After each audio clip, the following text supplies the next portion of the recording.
ವತ್ಸಾಕರಣಂ ಕುಶಲಸ್ಸ ಉಪಸಂಪದ ಸಚಿತ್ತ ಪರಿಯೋದಪನಂ ಜೇತಂ ಬುದ್ಧಾನ ಶಾಸನ. ಪ್ರಿಯ ವಿದ್ಯಾರ್ಥಿಗಳೇ,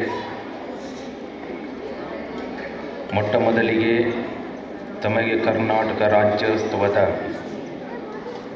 ಹಾರ್ದಿಕ ಶುಭಾಶಯಗಳು ಮತ್ತು ದೀಪದಾನೋತ್ಸವದ ಎಲ್ಲರಿಗೂ ಹಾರ್ದಿಕ ಶುಭಾಶಯಗಳು. ತಾವೆಲ್ಲರೂ ಇಲ್ಲಿ ಕುಳಿತಿದ್ದೀರಿ. ಇವತ್ತಿನ ದಿನ ನೀವೆಲ್ಲರೂ ಸಹ ವಿದ್ಯಾರ್ಥಿಗಳು ಮತ್ತು ವಿದ್ಯಾರ್ಥಿನಿಯರು ಭಾರತ ದೇಶವನ್ನು ಭವಿಷ್ಯ ಬರಲಿಕ್ಕೆ ತಾವೆಲ್ಲರೂ ಇಲ್ಲಿ ಎಲ್ಲರೂ ಕುಳಿತಿದ್ದೀರಿ. ಇತಿಹಾಸವನ್ನು ನಾವು ನೋಡಿದಾಗ ಶಿಕ್ಷಣ ಪದ್ಧತಿ ಯಾವ ರೀತಿ ಬೆಳೆದುಕೊಂಡು ಬಂತು, ಭಾರತ ದೇಶವು ಇಡೀ ವಿಶ್ವಕ್ಕೆ ಕೊಡುಗೆಯಾಗಿ ಕೊಟ್ಟಂಥ ಧಮ್ಮದ ನೆಲ ಭಾರತ ದೇಶದಿಂದಲೇ ನಾವೆಲ್ಲ ಸಂಸ್ಕೃತಿ ಮತ್ತು ಸಂಸ್ಕಾರ ಭಾಷೆಗಳನ್ನು ಇಡೀ ವಿಶ್ವಕ್ಕೆ ಕೊಟ್ಟಂಥ ನೆಲ ಯಾವುದು ಅಂತಂದರೆ ಭಾರತ. ಇಲ್ಲೆಲ್ಲರೂ ವಿದ್ಯಾರ್ಥಿನಿ ಕುಳಿತಿದ್ದೀರಿ.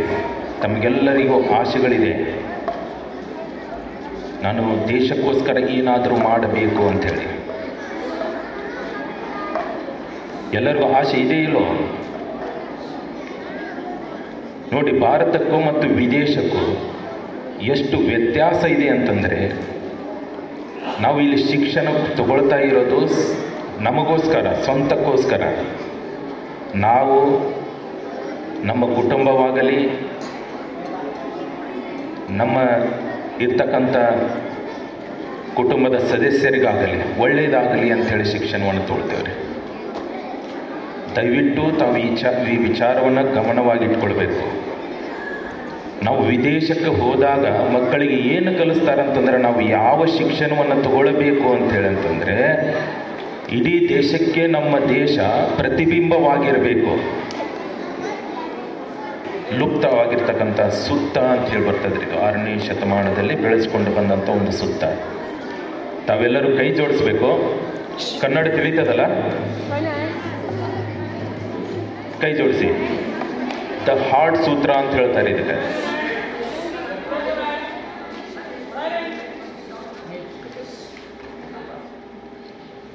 When I chant a sutra, please don't make any sound.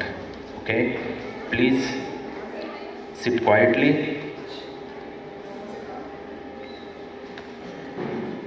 ಈ ಸುತ್ತ ಹೇಳೋದು ನಿಮಗೋಸ್ಕರ. ಬಹಳ ಪವಿತ್ರವಾದಂಥ ಸುತ್ತ, ಭಗವಾನ್ ಬುದ್ಧರ ವಾಣಿಯಿಂದ ಬಂದಂಥ ಸುತ್ತ ಆಗಿರೋದರಿಂದ ರಾಜ ಮಹಾರಾಜರು ಸಹ ಈ ಸುತ್ತವನ್ನು ಹೇಳ್ತಾ ಬಂದಿದ್ದರು ಮತ್ತು ಅವರ ವಿಚಾರಗಳನ್ನು ಪರಿವರ್ತನೆ ಮಾಡ್ತಾ ಬಂದರು. ಭಾರತದಲ್ಲಿ ಹುಟ್ಟಿದಂಥ ಬೌದ್ಧ ಧಮ್ಮ ಅಫ್ಘಾನಿಸ್ತಾನದವರಿಗೆ ಬೆಳೀಲಿಕ್ಕೆ ಕಾರಣ ಅಂತಂದ್ರೆ ಇದರ ಪವಿತ್ರತೆ. ಅದಕ್ಕೆ ತಮಗೆಲ್ಲರಿಗೂ ವಿನಂತಿ,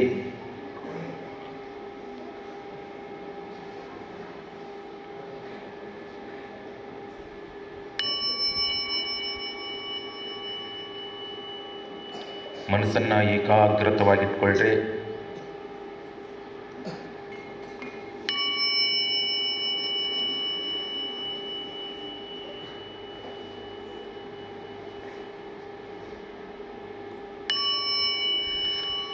ಮಹಾಪ್ರಜ್ಞಾ ಪರಮಿತಾ ಹೃದಯಾ ಸೂತ್ರೋ Avalokiteshvara bodhisattva. When practicing deeply the prajna paramita, pursue that all five skandhas their own being are empty and was a from all suffering. O Shariputra, from does not differ from emptiness. Emptiness does not differ from that which is from is emptiness. That which is emptiness from the same is true of feelings, perceptions, impulses, consciousness. So Shariputra, all dharmas are marked with emptiness.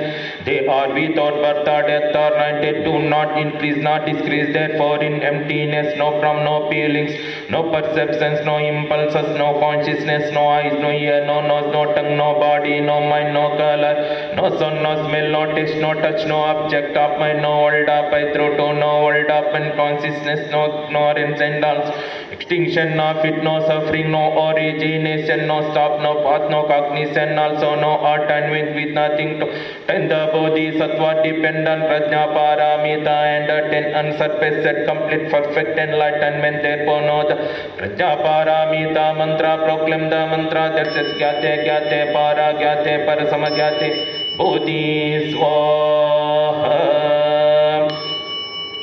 सब्बित्तियो विभज्यन्तु सब्भरोगो विनश्यतु माथे भवन्त्वन्तरायो सुखी दीर्घायुगो भव अभिवादनशीलस्स नित्यं वड्ढापचायिनो चत्तारो धम्मा वड्डन्ति आयुवन्नो सुखं बलन्ति. ಧನ್ಯವಾದ. ಮಹಾಂತೇಶ ಸ್ವಾಮೀಜಿಗೆ ನಮಸ್ಕರಿಸುತ್ತಾ ಬಂಜೀಜ ಪ್ರಜ್ಞಾಬೋಧ ತೇರು ಸ್ವಾಮೀಜಿಯವರು ನಮಸ್ಕರಿಸುತ್ತಾ ಇಸ್ಲಾಂ ಧರ್ಮ ಹಾಗೂ ಎಲ್ಲ ಧರ್ಮದವರಿಗೆ ಗೌರವ ತೋರಿಸುತ್ತಾ ದೀಪಾವಳಿಯ ಕುರಿತು ಕೆಲವೊಂದು ಮಾತುಗಳನ್ನು ಕ್ರೈಸ್ತ ಧರ್ಮದ ನೋಟದಿಂದ ನೋಡಲು ಆಶಿಸುತ್ತೇನೆ. ದೀಪಾವಳಿಯು ಬೆಳಕಿನ ಹಾಗೂ ಉತ್ಸಾಹದ ಹಬ್ಬ. ಬೆಳಕು ಎಲ್ಲ ಧರ್ಮಗಳಲ್ಲಿ ಪ್ರಾಮುಖ್ಯತೆಯನ್ನು ಹೊಂದಿದೆ. ಕ್ರೈಸ್ತ ಧರ್ಮದಲ್ಲಿ ಬೆಳಕು ಅತಿ ಪೂಜ್ಯ, ಪ್ರಮುಖ ಕೇಂದ್ರ ಸ್ಥಾನವನ್ನು ವಹಿಸುತ್ತದೆ. ಕ್ರೈಸ್ತ ಧರ್ಮದಲ್ಲಿ 2 ಪ್ರಮುಖ ಹಬ್ಬಗಳಾದ ಕ್ರಿಸ್ಮಸ್ ಮತ್ತು ಪಾಸ್ಕಾ ಬೆಳಕನ್ನು ಕೊಂಡಾಡುತ್ತವೆ. ಯೇಸು ಕ್ರಿಸ್ತರು ಕತ್ತಲಲ್ಲಿ ಪಾಪದಲ್ಲಿ ಮುಳುಗಿದ್ದ ಜಗತ್ತಿಗೆ ಬೆಳಕಿನ ಚಿಲುಮೆಯಾಗಿ ಬಂದರು. ಯೇಸು ಕ್ರಿಸ್ತರು ತನ್ನನ್ನೇ ಜಗತ್ತಿನ ಬೆಳಕು ಎಂದು ಸಂಬೋಧಿಸಿದ್ದರು. ನಾನು ಜಗಜ್ಯೋತಿ, ನನ್ನನ್ನು ಹಿಂಬಾಲಿಸುವವನು ಕತ್ತಲಲ್ಲಿ ನಡೆಯುವುದಿಲ್ಲ ಎಂದಿದ್ದರು. ಬೆಳಕು ಕ್ರೈಸ್ತ ಅನುಯಾಯಿಗಳಿಗೆ, ಹಿಂಬಾಲಕರಿಗೆ ದೇವರ ಪ್ರಸನ್ನತೆಯನ್ನು, ದೈವ ಸ್ವಭಾವವನ್ನು, ಸುಜ್ಞಾನದ, ದೇವರ ಕೃಪೆಯ, ಪಾವಿತ್ರತೆಯ, ದೈವ ಪ್ರೇರಣೆಯ, ವಿಶ್ವಾಸದ ಹಾಗೂ ಸಂರಕ್ಷಣೆಯ ಸಂಕೇತ. ಹಳೆಯ ಒಡಂಬಡಿಕೆಯಲ್ಲಿ ದೇವರು ಜನರನ್ನು ಮರುಭೂಮಿಯಲ್ಲಿ ವಾಗ್ದಾತ್ತ ನಾಡಿಗೆ ಸಾಗಿಸುವಾಗ ಬೆಂಕಿ ಹಾಗೂ ಜ್ವಾಲೆಯ ರೂಪದಲ್ಲಿ ಮುನ್ನಡೆಸಿದರು. ಪವಿತ್ರ ಗ್ರಂಥದಲ್ಲಿ ಬೆಳಕಿನ ಬಗ್ಗೆ ಇರುವ ಪ್ರಮುಖ ಭಾಗ ಅಂದರೆ ಮತ್ತಾಯ ಎಂಬ ಬರಹಗಾರ ಮತ್ತಾಯನ ಶುಭ ಸಂದೇಶ 5ನೇ ಅಧ್ಯಾಯ 14ರಿಂದ 16 ಹೀಗೆನ್ನುತ್ತದೆ: ನೀವೇ ಜಗತ್ತಿಗೆ ಬೆಳಕು ಎಂದು ಯೇಸು ಕ್ರಿಸ್ತರು ಹೇಳ್ತಾರೆ. ಯಾರು ಬೆಳಕನ್ನು ಹಿಂಬಾಲಿಸುತ್ತಾರೋ ಅವರು ಉದಾತ್ತ ಜೀವನವನ್ನು ಪಡೆಯುವರು. We are called not to walk in the light but to be the light. ನಾವು ಕೇವಲ ಬೆಳಕಿನಲ್ಲಿ ನಡೆದರೆ ಸಾಲದು, ನಾವೇ ಬೆಳಕಿನ ದೀಪಗಳಾಗಬೇಕು ಎನ್ನುತ್ತದೆ ಬೈಬಲ್. ಮತ್ತೊಂದು ಕಡೆ ದೇವರ ವಾಕ್ಯ ಹೀಗೆನ್ನುತ್ತದೆ: let your light shine before others that they may see the good works and give glory to God.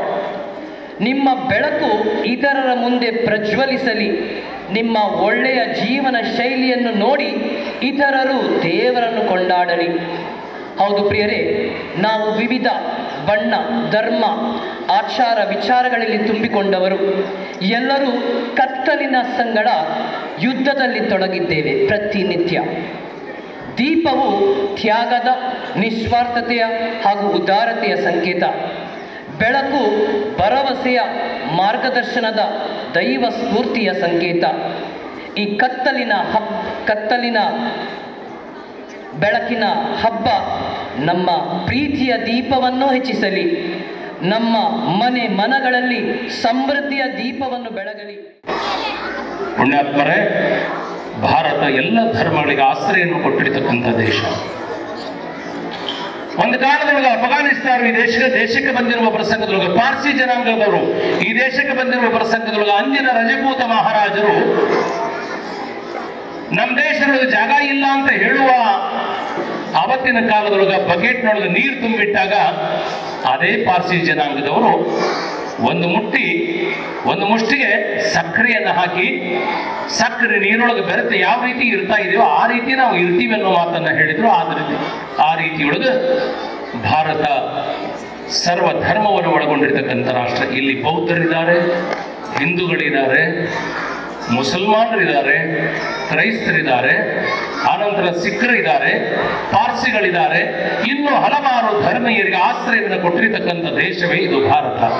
ಅದಕ್ಕಾಗಿ ಒಂದು ಮಾತನ್ನು ಹೇಳಕ್ಕೆ ಬಯಸ್ತಾ ಇದ್ದೀನಿ. ನಾವು ಯಾವುದೇ ಊರಿನಿಂದ ಬರಲಿ, ಯಾವುದೇ ಮನೆಯಿಂದ ಬರಲಿ, ಈ ಲೋಯಲಾ ಶಾಲೆ ಒಳಗೆ ಬಂದ ಬಳಿಕ ನಾವೆಲ್ಲರೂ ಭಾರತೀಯರೆಂಬ ಭಾವ ನಮ್ಮೊಳಗಿತ್ತು ಅಂದ್ರೆ ಈ ಶಾಲೆ ಒಳಗೆ ಕಲಿತಿದ್ದು ಸಾರ್ಥಕತೆ ಅಂತ ಭಾವಿಸಿಕೊಳ್ತಾ ಇದ್ದೀವಿ. ಹಾಗಿತ್ತು ಅಂದ್ರೆ ನಾವೆಲ್ಲರೂ ಶಾಲೆಗೆ ಬಂದಾಗ ಅದು ಯಾವುದೇ ಜಾತಿಯಾಗಿರಲಿ, ಜಾತಿ, ವರ್ಣ, ಕುಲ, ಗೋತ್ರ, ನಾಮ ಮತ್ತು 6 ಭ್ರಮೆಗಳನ್ನು ಕಿತ್ತು ಒಗೆದು ನಾವೆಲ್ಲರೂ ಭಾರತೀಯರಿರುವಂತಹ ಸಂದೇಶದ ಒಂದು ಕಿರುಚಿತ್ರವನ್ನ, ಕಿರು ರೂಪಕವನ್ನ ಕಂಡಿರುವ ಪ್ರಸಂಗದೊಳಗ ಈ ಮಕ್ಕಳಲ್ಲಿರುವಂತಹ ಜ್ಞಾನ ಸಾಮಾನ್ಯವಾಗಿ ದೊಡ್ಡವರಿಗೆ ಬಂದಿತ್ತು ಅಂದ್ರೆ ಬಹುಶಃ ಭಾರತ ಎಷ್ಟು ಶ್ರೇಷ್ಠ ಆಗ್ತಿತ್ತು ಅಂತ ಭಾವಿಸಿಕೊಳ್ಳೋಣ ಬಂಧುಗಳೇ. ಯಾಕಂತ ಕೇಳಿದ್ರೆ ಇವತ್ತ ಜಗತ್ತಿನ ಇತಿಹಾಸವನ್ನು ಅವಲೋಕಿಸಿದಾಗ ಯಾವುದು ಧರ್ಮದಿಂದ ಶಾಂತಿ ಉತ್ಪನ್ನವಾಗಬೇಕಾಗಿತ್ತು, the religion is a way of life, the religion is a code of conduct, ಸತ್ಯವಾಗಿರುವಂತಹ ಮಾರ್ಗವನ್ನ ಹೇಳಿಕೊಡ್ತಾ ಇರುವಂತಹ ಧರ್ಮದ ಪರಿಪಾಲನೆಯೊಳಗ ಇವತ್ತ ಜಗತ್ತೇ ಇವತ್ತ ಯುದ್ಧ ಭೂಮಿಗೆ ಇಳಿದು ಯುದ್ಧ ಮಾಡ್ತಾ ಇದಿಲ್ಲ. ಕಾರಣ ಏನು ಅಂತ ಕೇಳಿದ್ರೆ ಶಾಂತಿಯ ಸೂತ್ರ ಅನೇಕರಲ್ಲಿಲ್ಲದ ಕಾರಣಕ್ಕಾಗಿ. ಆ ಕಾರಣಕ್ಕಾಗಿ ದಯವಿಟ್ಟು ನಾವೆಲ್ಲರೂ ಒಂದೇ ಧರ್ಮದವರು. ಯಾವ ಧರ್ಮ ಅಂತ ಕೇಳಿದ್ರೆ ನಮ್ಮದೆಲ್ಲರದು ಮನುಷ್ಯ ಧರ್ಮ ಅಂತ ಭಾವಿಸಿಕೊಳ್ಳೋದು, ಪ್ರೀತಿಯಿಂದ ಬದುಕನ್ನು ಕಟ್ಟಿಕೊಳ್ಳೋದು. ಮಧುರಚಂದ್ರ ಹೇಳ್ತಾ ಇದ್ದಾರ, ದೇವಲೀಲೆಯು ಕಾಣೋ ಕರ್ಮ ಜಾಲವು ಕಾಣೋ, ಅದು ನಮ್ಮ ಬುದ್ಧಿ ಆಚೆಗಿನ ಮಾತು ಯಾವುದೇ ಇರಲಿ, ಪ್ರೀತಿಯಂತ ವಸ್ತು ಭವದಲ್ಲಿ ಕಾಣೆ ಮನಗಂಡ ಮಾತು. ಪ್ರೀತಿಯಿಂದ ಬದುಕು ಕಟ್ಟಿಕೊಳ್ಳುವಂಥ ಧರ್ಮದ ಅವಶ್ಯಕತೆ ಇದೆ. ಧರ್ಮಾಚರಣೆಗಳು ಮಾಡಬಾರದು ಅಂತಲ್ಲ, ಆ ಧರ್ಮಾಚರಣೆಗಳು ನಮ್ಮ ಧರ್ಮಕ್ಕನುಗುಣವಾಗಿ ಆಚರಣೆಯನ್ನು ಮಾಡಿದ್ರು ಕೂಡ ಪ್ರೀತಿಯಿಂದ ಮತ್ತೊಂದು ವಸ್ತು ದೊಡ್ಡದಲ್ಲ ಅನ್ನುವಂಥ ಭಾವವನ್ನು ಮನದೊಳಗಿಟ್ಟುಕೊಂಡು ಹೆಜ್ಜೆಯನ್ನು ಹಾಕೋದಕ್ಕೆ ಪ್ರಯತ್ನ ಪಡಬೇಕು. ಇಲ್ಲೊಂದು ಸರ್ವಧರ್ಮದ ಒಂದು ಸಮಾರಂಭವನ್ನ ಇದೇ ವೇದಿಕೆ ಮೇಲೆ ತೆಗೆದುಕೊಂಡು ಬಂದದ್ದು ಬಹಳಷ್ಟು ಸಂತೋಷವನ್ನ ತಂದಿದೆ ಅಂತ ಹೇಳಕ್ ಬಯಸ್ತಾ ಇದ್ದೀನಿ. ಮೂರನೇದಾಗಿ ದೀಪಾವಳಿ. ಈ 2 ಶಬ್ದಗಳು ಕೂಡಿ ದೀಪಾವಳಿ ಆಗಿದೆ ಅಂತ ನಾವು ಸಾಮಾನ್ಯವಾಗಿ ತಿಳ್ಕೊಳ್ಳೋಣ. ಒತ್ತಟಿಗೆ ದೀಪ ಇದ್ರೆ ಇನ್ನೊಂದು ಕಡೆ ಅಲಿ ಅದಾನೆ. ಅಂದ್ರೆ ಹಿಂದೂ ಮುಸ್ಲಿಂ ಅನ್ನುವಂತ ಭೇದ ಭಾವವನ್ನ ಪಕ್ಕಕ್ಕೆ ಇಟ್ಟುಕೊಂಡು ನಾವೆಲ್ಲರೂ ಒಂದೇ ಭಾವದಿಂದ ಈ ದೇಶದೊಳಗೆ ಆಚರಣೆಯನ್ನು ಮಾಡತಕ್ಕಂಥ ಹಬ್ಬ ನಮ್ಮದಾಗಲಿ ಎನ್ನುವಂಥ ಕಾರಣವನ್ನು ಇಟ್ಟುಕೊಂಡು ನಮಗೆ ನಮ್ಮ ಪೂರ್ವಜರು ಅತ್ಯುತ್ತಮವಾಗಿರುವಂತಹ ಹಬ್ಬಗಳನ್ನು ಕೊಟ್ಟಿದ್ದ. 1 ತಿಂಗಳ ಹಿಂದೆ ಗೊತ್ತಿರಬೇಕು ನಮಗ, ನೆರಮನೆಯವರು, ಹೊರಮನೆಯವರು, ಬಾಜುದವರು, ಮುಂದಿನವರು ಎಲ್ಲರೂ ಸೇರಿಕೊಂಡು ನಮ್ಮ ಜೀವನದೊಳಗೆ ಜಗಳ ಮಾಡ್ತವೆ. ಒಬ್ಬರಿಗೊಬ್ರು ಮಾತಾಡಂಗಿಲ್ಲ. ಆದ್ರೆ 1 ತಿಂಗಳ ಹಿಂದೆ ಬಂದಿರತಕ್ಕಂಥ ಹಬ್ಬವನ್ನ ಅದಕ್ಕೆ ದಸರೆ ಅಂತ ಕರೀತಾ ಇದೀವಿ, ಮಹಾನವಮಿ ಅಂತ ಕರೀತಾ ಇದೀವಿ. ಒಂದಿಟ್ಟು ಬನ್ನಿ ಗಿಡದ ತಪ್ಪಲನ್ನ ತೆಗೆದುಕೊಂಡು ಬಂಗಾರದ ರೂಪವನ್ನು ಕೊಟ್ಟು ನಾವು ನೀವು ಬಂಗಾರದಂಗೆ ಇರಂಬ್ರಿ ಅಂತ ತಿಳ್ಕೊಂಡು ಬನ್ನಿ ಕೊಡುವಂತ ಸಡಗರ ಸಂಭ್ರಮದ ಹಬ್ಬ ಇದು. ಭಾರತೀಯರನ್ನು ಒಂದುಗೂಡಿಸುವ ಹಬ್ಬ. ಆ ದೃಷ್ಟಿಕೋನ ಇಟ್ಟುಕೊಂಡು ದೀಪವನ್ನು ಬೆಳಗಿಸೋದ್ರ ಮುಖಾಂತರವಾಗಿ ಬೆಳಕಿನ ಹಬ್ಬವನ್ನ ಆಚರಣೆಯನ್ನ ಬೆಳಕು. ಇದರ ಅರ್ಥ ಏನು ಅಂತ ಕೇಳಿದ್ರೆ ಜ್ಞಾನ. ವಿದ್ಯಾನಾಂ ನರಸ್ಯ ರೂಪಮಧಿಕಂ ಪ್ರಚನ್ನ ಗುಪ್ತಂ ಧನಂ ವಿದ್ಯಾ ಭೋಗಕರಿ ಯಶಸ್ಸುಖಕರಿ ವಿದ್ಯಾ ಗುರುಡಾಂ ಗುರು ವಿದ್ಯಾ ಬಂಧುಜನೋ ವಿದ್ಯಾ ವಿದೇಶಗಮನೆ ವಿದ್ಯಾ ವೀನ ಪಶು ನತು ಧನಂ. ಜ್ಞಾನಕ್ಕಿರುವಷ್ಟು ಬೆಲೆ ಮತ್ತೊಂದಿಲ್ಲ. ಆ ಕಾರಣಕ್ಕಾಗಿ ಜ್ಞಾನದ ಸಾಂಕೇತಿಕವಾಗಿರುವಂತಹ ಹಬ್ಬವೇ ದೀಪಾವಳಿಯ ಸಹಮಿಲನ.